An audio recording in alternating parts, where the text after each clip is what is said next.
வாழ்த்தி மகிழ்வோம்.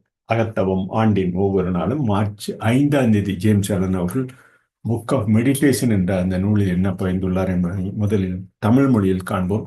தமிழ் மொழியில் ஒரு சொல்லில் கூற வேண்டும் என்றால் மார்ச் 5ஆம் தேதியினை கடமை என்று கூறலாம். கடமைகள் சரியான செயல்திறன் இல்லாது உயர்ந்த நற்பண்புகளை அறிய முடியாது.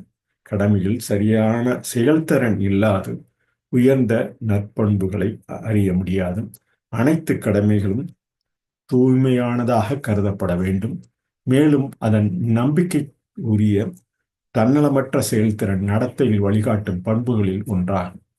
ஒருவரின் கடமையை செய்வதிலிருந்து அனைத்து தனிப்பட்ட தன்னல கருத்தினை பிரித்தெடுக்கப்பட வேண்டும். இதை செய்யும்போது கடமையானது சில தன்னலை இன்பங்களையோ அல்லது தனக்கான உள்ள நன்மையையோ விரும்பும் போது கடமை தொந்தரவாகி இருந்து தடுத்து நிறுத்தும். எனவே நல்லொழுக்கம் உள்ள மனிதன் தன் சொந்த கடமையை சரியாக செய்வதில் தன்னகத்தே ஒருமுகப்படுத்துகிறான் என கூறலாம். நல்ல ஒழுக்கமுள்ள மனிதன் தன் சொந்த கடமையை சரியாக செய்வதில் தன் அகத்தே ஒருமுகப்படுத்துகிறான். எனவே கடமையை சரியான செயல்திறனோடு உயர்ந்த நற்பண்புகளை அடைய முடியும் வரை அடிந்து நமது கடமையை நாளும் புரியலாம் என பகிர்ந்துள்ளார். அவர் பதித்த ஆங்கில பதிவினை காண்போம். Duty, we can say it in acrostic. What he says on March 5. March 5th, you can say. March 5th, duty. Do unification training to yourself. Duty, we can say it in acrostic. Do unification training to yourself. Without the right performance of duty, the higher virtues cannot be known. All duty should be regarded as sacred, and its faithful and unselfish performance one of the leading rules of conduct. All personal and selfish consideration should be extracted and cast away from the doing of one's duty. And when this is done, duty ceases to be irksome to him who craves some unselfish enjoyment or benefit for himself.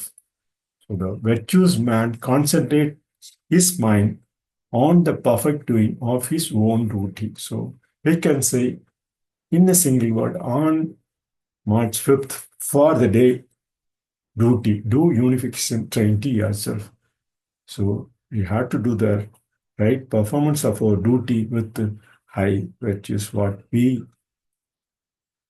know, what you have to know in order to perform our duty correctly, perfectly என கூறி March 5ஆம் தேதி பதிவினை அகத்தவம் ஆண்டின் ஒவ்வொரு நாளும் என்ற அந்த புக் ஆஃப் மெடிடேஷன் அந்த நூலில் ஜேம்ஸ் அலன் தொகுத்து வகுத்த அந்த பதிவினை நிறைவு செய்கிறோம். இவர் உதயமூர்த்தி, வஉசி, அப்துல் கரீம் போன்ற அந்த தன்னம்பிக்கை எழுத்துக்களை அறிய உதவும். இவர் படித்த நூல்களையும் படித்து அறிந்து அவர்கள் உதயமூர்த்தி போன்றவரெல்லாம் தொடர்ந்து படித்து அறிந்து அவருடைய நூல்களின் மேற்கோள் காட்டி பல நூல்களை எழுதியுள்ளனர் என கூறி இந்த பதிவினை நிறைவு செய்கிறோம். நன்றி, வணக்கம்.